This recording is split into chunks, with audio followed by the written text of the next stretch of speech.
पौराणिक कथा है कि सम्राट विक्रमादित्य के दरबार में एक फकीर आया। सुबह का वक्त था। रिवाज के अनुसार लोग सम्राट को भेंट चढ़ाने सुबह सुबह आते थे। उस फकीर ने भी एक जंगली सा दिखाई पड़ने वाला फल सम्राट को भेंट किया। सम्राट थोड़ा मुस्कुराया भी। इस फल को भेंट करने के लिए इतने दूर आने की जरूरत भी क्या थी, लेकिन फकीर है, फकीर के पास कुछ और हो भी नहीं सकता, तो उसने स्वीकार कर लिया। पास में बैठे वजीर को वो देता जाता था जो भी भेंट आती थी, उसने उसे दे दिया। ये क्रम 10 वर्षों तक चला। वो फकीर रोज सुबह आता, रोज वही उसी तरह का फिर एक जंगली फल ले आता। 10 वर्ष, और रोज सम्राट वजीर को फल दे देता। न तो उसने कभी पूछा, क्योंकि सैकड़ों सुबह भेंट लेने वाले देने वाले लोग थे, फुर्सत भी ना थी, समय भी ना था, और इस फकीर से पूछने जैसा भी कुछ नहीं लगा। पर एक दिन पास ही सम्राट का पाला हुआ बंदर भी बैठा हुआ था, और सम्राट ने वजीर को फल न देके बंदर को दे दिया। बंदर ने फल खाया और उसके मुंह से एक बहुत बड़ा हीरा जो फल में छिपा था नीचे गिर गया। सम्राट तो चौंका, इतना बड़ा हीरा तो उसने देखा भी नहीं था। वजीर से कहा कि बाकी फल कहाँ है? वजीर ने ये सोचा था कि जंगली फल है, पर फिर भी उसने सोचा कि सम्राटों के पास संभल के रहना पड़ता है, तो एक तलघरे में वो फेंकता जाता था कि फलों का करोगे क्या, जंगली थे, खाने योग्य नहीं लगते थे, स्वाद भी ठीक नहीं था। तलघरा खोला गया, भयंकर बदबू से भरा था, क्योंकि सारे फल सड़ गए थे, लेकिन उन सड़े हुए फलों के बीच हीरे चमक रहे थे। ऐसे हीरे कभी सम्राट ने देखे नहीं थे। फकीर को कहा कि ये क्या राज, तुम क्या चाहते हो, किस लिए तुम 10 साल से ये भेंट ला रहे हो, और मैं कैसा अज्ञानी कि मैंने कभी देखा भी नहीं, मैंने समझा जंगली फल। उस फकीर ने कहा, होश ना हो तो जिंदगी ऐसे ही चूक जाती है, दूसरी समानांतर अर्थ की धारा शुरू होती।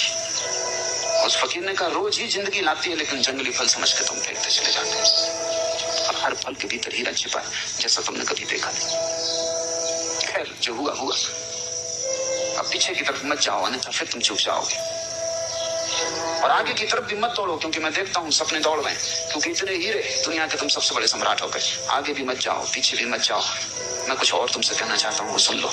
सम्राट सजग होकर बैठा, ये आदमी कोई साधारण नहीं, अब तक समझे कि फकीर, जिंदगी साधारण नहीं, और जिंदगी ने तुम्हें जो दिया है वो बिल्कुल असाधारण, लेकिन तुम्हें होश नहीं। तुम हंसोगे कि 10 साल तक ये आदमी क्यों बेहोश रहा, तुम कई जन्मों से हो, राजा वीर विक्रमादित्य तुम भी हो, हजारों साल से तुम ऐसे ही बैठे हो, और जिंदगी रोज फलती जा रही, हर पल छिपा हुआ जीवन का हीरा तुम्हारे पास आता। अब ये कोई साधारण आदमी ना था, राजा संभल के बैठ गया। उसने कहा कि कहो, तुम्हारी एक बात सुनने जैसी। उसने कहा कि मैं 10 वर्ष से आ रहा हूँ इसी प्रतीक्षा में कि किसी दिन तुम जागोगे, क्योंकि मैं एक ऐसा आदमी चाहता हूँ जो वीर हो, वो तुम हो, इसलिए विक्रमादित्य का नाम है वीर विक्रमादित्य। सिर्फ 2 आदमियों को भारत ने वीर कहा, एक महावीर को, एक विक्रमादित्य को। निश्चित तुम वीर हो, इसमें कोई शक शुबा नहीं, लेकिन काफी नहीं है वीर होना। इसलिए मैं चाहता था जब तुम जाग जाओ वर्तमान के प्रति, तब मेरे काम के हो सकते हो। अब दोनों बातें घट गई, अब तुम महावीर हो, होश और साहस। मैं एक बड़े महान तंत्र के कार्य में लगा हूं, उसमें मुझे एक ऐसे आदमी की जरूरत हो जो बहुत वीर हो, जिसे कोई चीज भयभीत न कर सके, और जो होशपूर्ण हो। अगर तुम तैयार हो तो आज अमावस की रात है, तुम सांझ मरघट पे पहुंच जाओ, मैं तुम्हें वही मिलूंगा। वो फकीर तो चला गया। सम्राट ने कई बार सोचा भी कि झंझट में पड़ना कि नहीं, लेकिन फिर ये तो कायरता होगी, और ये आदमी ऐसा है कि इसके साथ थोड़े दूर जाने जैसा है। पता नहीं, जैसे हम जंगली फल को फेंकते रहे, पता नहीं मरघट में कौन से स्वर्ग का या मोक्ष का द्वार खुल जाए। तो समझा बुझा के डर भी लगता था। बहादुर से बहादुर आदमी भी डरता है। तुम ये मत सोचना कि सिर्फ कायर डरते हैं, डरते तो बहादुर भी है। फर्क क्या है बहादुर और कायर में? बहादुर डरता है तो भी करता है, कायर डरता है भाग खड़ा होता है। डरते दोनों ही है, डरने के संबंध में कोई फर्क नहीं, क्योंकि जो डरे ही नहीं वो तो बहादुर भी क्या उसको कहना, वो तो लोहे लकड़ी का पत्थर का बना हुआ आदमी है, वो बहादुर भी नहीं है। जो डरे ही ना, डर तो स्वाभाविक है, लेकिन बहादुर डर को किनारे पर रख देता और घुस जाता, और भयभीत डर को सिर पर रख लेता, भाग खड़ा होता है। खैर, आधी रात विक्रमादित्य पहुंच गया मरघट पर। बड़ा डर लगता था, बड़ी भयंकर रात थी। और साधारण रात नहीं मालूम होती थी, कभी मरघट आया भी नहीं था, महलों में ही सदा रहा था, मरघट सिर्फ शब्द ही था। तुम भी कभी रात अमावस की आधी रात मरघट जाओ, तब तुम्हें शब्द का अर्थ पता चलेगा, शब्दकोश में इसका अर्थ नहीं लिखा है। मरघट एक बड़ी अनूठी घटना है, चारों तरफ रहस्य, भय, खतरा, भूत प्रेत, चीख पुकार, और वो तांत्रिक फकीर अपना मंडल रच के बैठा है, नग्न, खोपड़ियां, एक जिंदा लाश को काट रहा है, उसने सब इंसान अपना कर रखा है जो उसे करना है। सम्राट से उसने कहा, आ गए ठीक।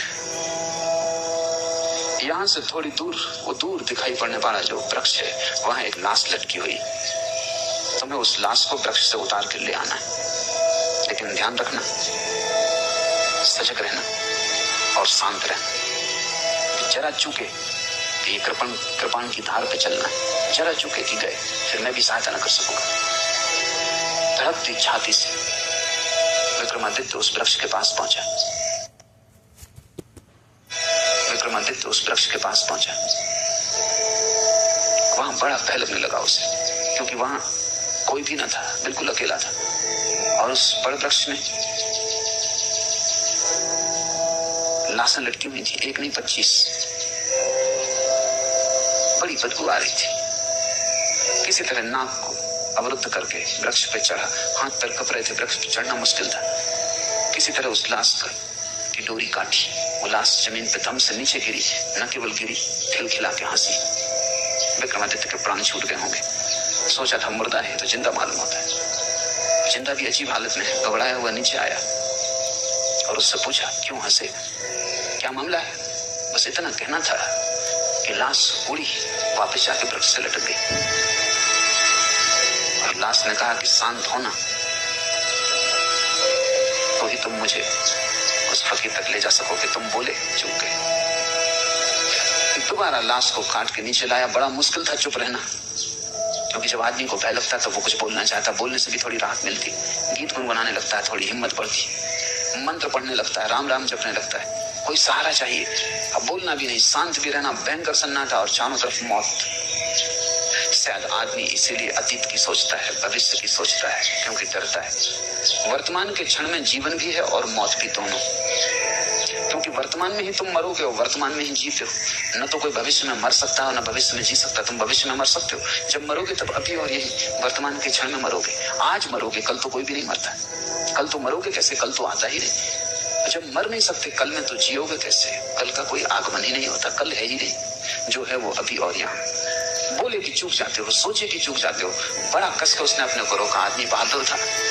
मुर्दा नीचे फिर से काट के गिर पड़ा। भयंकर खिलखिलाहट की आवाज आई, छाती कप गई, नीचे उतरा, मुर्दे को कंधे पर रखा, चलने लगा। मुर्दे ने कहा, सुनो, राह लंबी, रात अंधेरी, और तुम्हारा बोझ हल्का करने के लिए कहानी कहता हूँ। ऐसी पहली कहानी। उसने कहा कि 3 युवक थे ब्राह्मण। ये विक्रमादित्य सुनना भी नहीं चाहता था, पढ़ना भी नहीं चाहता था चक्कर में, क्योंकि जब तुम सुनो तो पता नहीं बीच में बोल उठो या कुछ हो जाए, या कम से कम सुनने में लग जाओ, और जो तुमने संभाल रखा है अपने को वो चूक जाए, क्षण में चूक सकती है बात। मगर इससे नहीं कहना भी ठीक नहीं, क्योंकि नहीं कहती ये लाश उठेगी और फिर वृक्ष पे चढ़ना पड़ेगा, फिर काटो, तो वो चुप ही रहा। और वो मुर्दा कहानी कहने लगा। उसने कहा, एक गुरु के आश्रम में 3 युवक थे। तीनों ही गुरु की लड़की के प्रेम में पड़ गए। कहानी में रस आने लगा। प्रेम की कहानी में किसको रस नहीं आता। विक्रमादित्य थोड़ा बेहोश होने लगा। संभाल रहा है, लेकिन उत्सुकता जग गई, जिज्ञासा की, फिर क्या हुआ। तीनों एक से थे, योग्य थे, अप्रतिम थे, प्रतिभाशाली थे। गुरु मुश्किल में था कि किसको चुने। युवती भी मुश्किल में थी कि किसको चुने। कोई उपाय न देखकर युवती ने आत्महत्या कर ली। कोई रास्ता ही न मिला, और ये 3 के बीच वो बड़े द्वंद में गिर गई। और तीनों चुनने योग्य थे, और मुश्किल था किसको छोड़े, और जानती थी जिसको छोड़ेगी वही जीवन भर पछतावे का कारण रहेगा। 2 को छोड़ना ही पड़ेगा, 3 से तो विवाह हो नहीं सकता। बड़ी अड़चन थी, हल कोई था ना। हल न देख के आत्महत्या कर ली। लाश जलाई गई। एक युवक उन 3 में से तो मरघट पर ही उसी राख के पास रहने लगा, उसी राख की धुनी रमा लेता और वहीं बैठा रहता। दूसरा युवक इतने दुख से भर गया कि यात्रा पर निकल गया अपना दुख भुलाने को। तरीका रहेगा संसार में। अब बसना नहीं है, क्योंकि जिसके साथ बसना था वही ना रही। अब घर नहीं बसाना, वो परिव्राजक हो गया, एक फकीर भटकता हुआ आवारा। और तीसरा युवक किसी आशा से भरा हुआ, क्योंकि उसने सुन रखा था कि ऐसे मंत्र भी हैं कि अस्थि पंजर को पुनरुज्जीवित कर दें। तो उसने सारी अस्थियां इकट्ठी कर ली, रोज उनको गंगा ले जाता, धो के साफ करता, फिर ले आकर रख लेता, उनकी रक्षा करता कि कभी कोई मंत्र का जानने वाला मिल जाए। वर्षों बीत गए। जो घूमने निकल गया था यात्रा पर, उसे एक आदमी मिल गया जो मंत्र जानता था। उसने उससे मंत्र सीख लिया, मंत्र का शास्त्र ले लिया, भागा। अब डरा, वो घबराया कि पता नहीं अब अस्थि पंजर बचे भी होंगे, क्योंकि वो तो कभी के फेंक दिए गए होंगे। लेकिन आगे आश्वस्त हुआ, अस्थि पंजर बचाए गए थे, उनको संजो कर रखा था उसके साथी ने। उसने मंत्र पढ़ा, वो युवती पुनरुज्जीवित हो गई, पहले से भी ज्यादा सुंदर, मंत्र सिक्त, उसकी देह स्वर्ण जैसी, अभी अभी ताजी, जैसे कमल का फूल अभी अभी खिला हो। फिर कलह शुरू हो गई, क्या वो किसकी? अब तक सम्राट भी भूल चुका था कि वो क्या कर रहा है, और ये सुनने में लग गया था जैसा तुम सुनने में लग गए। उस मुर्दे ने पूछा कि सम्राट गौर से सुनो, क्योंकि फिर झगड़ा खड़ा हो गया। अब सवाल है, इन तीन में से युवती किसकी? तुम्हारा क्या ख्याल है? और अगर तुम्हारे भीतर उत्तर आ जाए, और तुमने अगर उत्तर न दिया तो तुम इसी क्षण मर जाओगे। हाँ, उत्तर ना आए कोई हर्जा नहीं, बड़ा मुश्किल है उत्तर का ना आना। आदमी का इतना बस थोड़ी है अपने मन पर। कोई बुद्ध पुरुष हो तो ना आए, ठीक है, सुन लिया प्रश्न, उत्तर ना आया, कोई हर्जा नहीं। विक्रमादित्य बड़ी मुश्किल में पड़ा, उत्तर तो आ रहा है। बुद्धिमान आदमी था, तर्कनिष्ठ था, समझदार था, शास्त्र पढ़े थे, तर्क साफ था। अब वो बड़ी मुश्किल में पड़ गया। उसने कहा कि बोल, अगर उत्तर आ रहा है तो बोल, अन्यथा इसी वक्त मर जाए। उसने कहा उत्तर तो आ रहा है, इसलिए बोलना ही पड़ेगा। उत्तर में से ये आ रहा है कि जिसने मंत्र पढ़ के युवती को जगाया वो तो पिता तुल्य है, उसने जन्म दिया, इसलिए वो विवाह नहीं कर सकता, वो तो कट गया। जिसने अस्थियां संभाली और रोज गंगा में स्नान कराया, वो पुत्र तुल्य है। कर्तव्य, सेवा। सॉरी, मेरी इंग्लिश अच्छी नहीं है। कर्तव्य, सेवा, उससे शादी नहीं हो सकती। प्रेमी तो वही है जो दूनी रमाए, राख लपेटे, भूखा प्यासा मरघट पी बैठा रहा, न कहीं गया न कहीं आया। विवाह तो उसी से। लाश छूटी, जाके वृक्ष से फिर लटक गई, क्योंकि ये आदमी बोल गया। ऐसी 25 कहानियां चलती। जीवन में तुम चूकते हो जब भी मूर्छा पकड़ लेती, जब भी तुम होश खो देते, जब भी जागे हुए नहीं होते, तत्क्षण जीवन का सूत्र हाथ से छूट जाता है। जब भी तुम जरा से अशांत हो जाते हो, विचार की तरंगें चल जाती, तभी जीवन का सूत्र हाथ से छूट जाता है। क्योंकि विचार की तरंग और तुम वर्तमान से च्युत, इधर उठी तरंग, उधर तुम हटे वर्तमान से। वो विक्रमादित्य हार गया। वो फिर ऐसी 25 कहानियां चलती हैं पूरी रात, और हर बार चूकता जाता है, हर बार चूकता जाता है। 25वीं कहानी पर संभल पाता है। हर कहानी में ज्यादा हिम्मत बढ़ती है, साहस बढ़ता है, ज्यादा देर तक रोकता है, ज्यादा देर तक विचार की तरंगें नहीं अनुकंपित करती। 25वीं कहानी आते आते कहानी चलती रहती है। विक्रमादित्य सुनता रहता है, भीतर कुछ भी नहीं होता। जीवन एक तैयारी है, यहाँ बहुत कुछ है तुम्हें उलझा लेने को। बाजार है पूरा, मीना बाजार, वहां सब तरफ बुलावा है, उत्सुकता को, जिज्ञासा को, मनोरंजन को। प्रश्न है, विचार की सुविधा है, सोच विचार का उपाय है, चिंता का कारण है, सब तरह के उलझाव। अगर तुम इस सारे संसार से ऐसे गुजर जाओ जैसे विक्रमादित्य उस मरघट से बिना बोले चुप और जागा हुआ 25वीं कहानी पे गुजर सका, तो ही तुम वर्तमान क्षण की अनुभूति को उपलब्ध होगे। अन्यथा तुमने वर्तमान जाना ही नहीं है। तुम वर्तमान से गुजरे जरूर हो, क्योंकि और कोई जगह नहीं जहां से तुम गुजरो, लेकिन बेहोश सोए हुए गुजरे हो।